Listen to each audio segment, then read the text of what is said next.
5/2 ಅಂತಂದ್ರೆ 0 ಆಗುತ್ತೆ, -5/2 ಅಂದ್ರೆ 0 ಆಕೈತಿ. ಸೊ ಹಂಗಾರೆ ಗ್ರಾಫ್ ಈ ರೀತಿ ಬರುತ್ತಿದೆ, ಈ ಕಡೆ ಈ ರೀತಿ ಬರುತ್ತೆ, ಹಿಂಗೆ ಕಂಟಿನ್ಯೂ ಆಕೈತಿ, ಇದು ಇಲ್ಲಿ ಬರುತ್ತಾ ಮತ್ತೆ ಈ ರೀತಿ ಕಂಟಿನ್ಯೂ ಆಕೈತಿ, ಮತ್ತೆ ಹಿಂಗೆ ಹೋಗ್ತೈತಿ ಗ್ರಾಫ್ ಇದು. ಸೊ ಈ ರೀತಿ ನಮ್ದೇನು ಗ್ರಾಫ್ ಐತಿ ಇದು ನಮ್ಗೆ ಇಲ್ಲಿ ಏನಾಗತ್ತೈತಪ್ಪ ಅಂತಂದ್ರೆ ಇದು 1 1 1 ಫಂಕ್ಷನ್ ಕೊಡಂಗಿಲ್ಲ.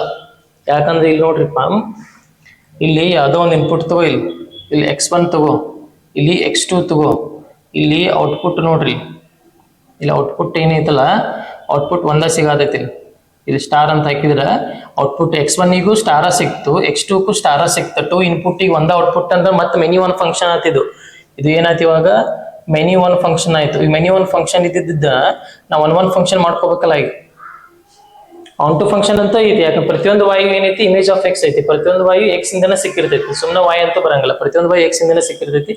ಸೊ ಮೆನಿ ಒನ್ ಇದ್ದಿದ್ದನ್ನ 1 1 ಫಂಕ್ಷನ್ ಹೆಂಗ್ ಮಾಡೋದು, ಯಾವ್ದು ಜಾಸ್ತಿ ಆಗೈತಿ ಅಂತ ಕಟ್ ಮಾಡ್ರಿ, ಯಾವ್ದು ಟರ್ನ್ ಆಗೈತಿ ಇದು ಟರ್ನ್ ಆಗೈತಲ್ಲ, ಇದು ಟರ್ನ್ ಆಗಿ ಹಿಂಗ್ ಬಂದಿದ್ದನ್ನ ಕಟ್ ಮಾಡಿ ಹೋಗ್ಬೇಡಿ, ಈ ಪೀಸ್ನ ತಗೊಂಡ್ಬಿಡಿ. ಇದು ಟರ್ನ್ ಈ ಕಡೆ ಆಗೈತೆ, ಇಲ್ಲಿಂದ ಹಿಡ್ಕೊಂಡು ಇಲ್ಲಿ ತನಕ ತಗೊಳ್ಳಿ, ಇದು ಮತ್ತೆ ಇಲ್ಲಿ ಟರ್ನ್ ಆಗೈತಿ, ಇಲ್ಲಿ ಇದನ್ನ ಬೇಡ ಸರ್, ಮತ್ತೆ ಇದನ್ನ ತಗೋಬಹುದು, ಈ ಪೀಸ್ ತಗೋಬಹುದಿತ್ತಲ್ಲ, ತಗೋಬಹುದಿತ್ತು, ನಡೀತೈತಿ, ಏನು ಪ್ರಾಬ್ಲಮ್ ಇಲ್ಲ, ಈ ಪೀಸ್ ತಗೋಬಹುದು. ಬಟ್ ಇದು ಸ್ಟ್ಯಾಂಡರ್ಡ್ ಪ್ರಿನ್ಸಿಪಲ್ ವ್ಯಾಲ್ಯೂ ಬ್ರಾಂಚ್ ಅಂತ ಕರಿತೀವಿ. ಸೊ ಇದನ್ನ ಸ್ಟ್ಯಾಂಡರ್ಡ್ ಆಗಿ ನಾವು ಕನ್ಸಿಡರ್ ಮಾಡ್ಕೋತೀವಿ, ಅದನ್ನ ತಗೊಂಡ್ರೆ ಏನು ತಪ್ಪೇನಿಲ್ಲ, ರೈಟ್. ಸೊ ಹಂಗಾರೆ ಅಲ್ಟ್ರೇಷನ್ ಏನ್ ಮಾಡ್ಕೊಳ್ಳೋಣ, ಹಂಗಾರೆ ಇದನ್ನ ಈ ಕಡೆ ಇದು ಕಟ್ ಮಾಡಿ ಹೋಗ್ಬಿಟ್ಟು ನೀವು ಈ ಕಡೆ ಇದು ಕಟ್ ಮಾಡಿ, ಇದು ಟರ್ನ್ ಆಗಿ ಈ ಕಡೆ ಬಂದೈತಲ್ಲ, ಇದು ಕಟ್ ಮಾಡಿ ಹೋಗ್ಬಿಡ್ರಿ. ಆ ಟರ್ನ್ ಆಯ್ತಂದ್ರೆ ನಮ್ಗೆ 2 ಇನ್ಪುಟ್ಟಿಗೆ ಒಂದ ಔಟ್ಪುಟ್ ಸಿಗಾಕ ಸ್ಟಾರ್ಟ್ ಆಗಿಬಿಡ್ತೈತೆ ಮತ್ತೆ. ಸೊ ಅದಕ್ಕೆ ಇವಾಗ ನೋಡ್ರಿ, ಒಂದ ಇನ್ಪುಟ್ಟಿಗೆ ಒಂದ ಔಟ್ಪುಟ್ ಸಿಗ್ತೈತಿ, ಬೇಕಾದಂಗೆ ಚೆಕ್ ಮಾಡ್ರಿ, ಒಂದು ಇನ್ಪುಟ್ಟಿಗೆ ಒಂದ ಔಟ್ಪುಟ್ ಸಿಗ್ತೈತಿ. ಫಾರ್ ಎಕ್ಸಾಂಪಲ್ ಇದಕ್ಕೆ ಇವಾಗ ತೆಗೆದ್ಬಿಡ್ರಿ, ಇಲ್ಲಿ ನೋಡ್ರಿ, ಒಂದ ಇನ್ಪುಟ್ಟಿಗೆ ಒಂದ ಔಟ್ಪುಟ್, ಈ ಇನ್ಪುಟ್ಟಿಗೆ ಒಂದ ಔಟ್ಪುಟ್ ಸಿಗ್ತೈತಿ, ಈ ಇನ್ಪುಟ್ಟಿಗೆ ಒಂದ ಔಟ್ಪುಟ್ ಸಿಗ್ತೈತಿ. ಸೊ ಒಂದು ಇನ್ಪುಟ್ಟಿಗೆ ಒಂದು ಔಟ್ಪುಟ್ ಸಿಗ್ತೈತಿ ಹಂಗಾರಿ.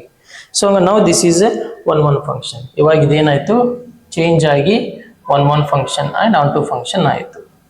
ಸೊ 1 1 ಆನ್ ಟು ಇದ್ರೆ ಏನಕ್ಕೈತಿ, ಇವಾಗ ಇನ್ವರ್ಟೇಬಲ್ ಫಂಕ್ಷನ್ ಅಂತ ಕರಿತೀವಿ, ಇವಾಗ ಇನ್ವರ್ಸ್ ಎಕ್ಸಿಸ್ಟ್ ಆಕೈತಿ. ಸೊ ಹಂಗಾರೆ ಮುಂಚೆ ಏನಿತ್ತು, ಹಂಗಾರೆ ಇದು ಕಾಸೆಕ್ಸ್ ಇದ್ದು ಡೊಮೇನ್ ರೇಂಜ್ ಏನಿತ್ತು, ಕಾಸೆಕ್ಸ್ ಇದ್ದು ಪೂರ್ತಿ ದೊಡ್ಡ ರಿಯಲ್ ನಂಬರ್ ಇತ್ತು, ರೇಂಜ್ ಏನಿತ್ತು -1 to 1 ಇತ್ತು, -1 to 1 ಇತ್ತು. ಈಗ inverse of this function is, inverse of cos x is ಹೆಂಗೆ ಬರಿತೀವಿ ನಾವು, ಕಾಸ್ ಇನ್ವರ್ಸ್ ಎಕ್ಸ್. ಹಂಗಾರೆ ಏನಾಗ್ಬೇಕು, ಹಂಗಾರೆ ಈಗ ಎಫ್ ಇದ್ದಿದ್ದು ಎಫ್ ಇನ್ವರ್ಸ್ ಅಂತ ಬರ್ಕೊಂಡ್ರೆ, ಇನ್ವರ್ಸ್ ಅಂದ್ರೆ ಉಲ್ಟಾ ಪಲ್ಟಾ, ಡೊಮೇನ್ ಇದ್ದಿದ್ದು ರೇಂಜ್ ಆಗ್ಬೇಕು, ರೇಂಜ್ ಇದ್ದಿದ್ದು ಡೊಮೇನ್ ಆಗ್ಬೇಕು, ಅದು ಗ್ರಾಫು ಉಲ್ಟಾ ಬರಿಬೇಕು ಆಕ್ಚುಲಿ ಅದನ್ನ. ಸೊ ಏನಾಯ್ತು, -1 to 1 ಆಯ್ತು, ರೇಂಜ್ ಏನಾಯ್ತು R ಆಯ್ತು, ಇದು ಈ ಕಡೆ ಬಂತು, ಇದು ಆ ಕಡೆ ಹೋಯ್ತು, ರೈಟ್. ಸೊ ಇದು ಕಾಸ್ ಎಕ್ಸ್ ಇದ್ದ, ಕಾಸ್ ಇನ್ವರ್ಸ್ ಎಕ್ಸ್ ಇದ್ದ ಡೊಮೇನ್ ರೇಂಜ್ ಹೆಂಗ್ ಬಂತಂತ ನೋಡಿದ್ವಿ. ಈಗ ಅದೇ ರೀತಿ as it is tan X ಇದ್ದ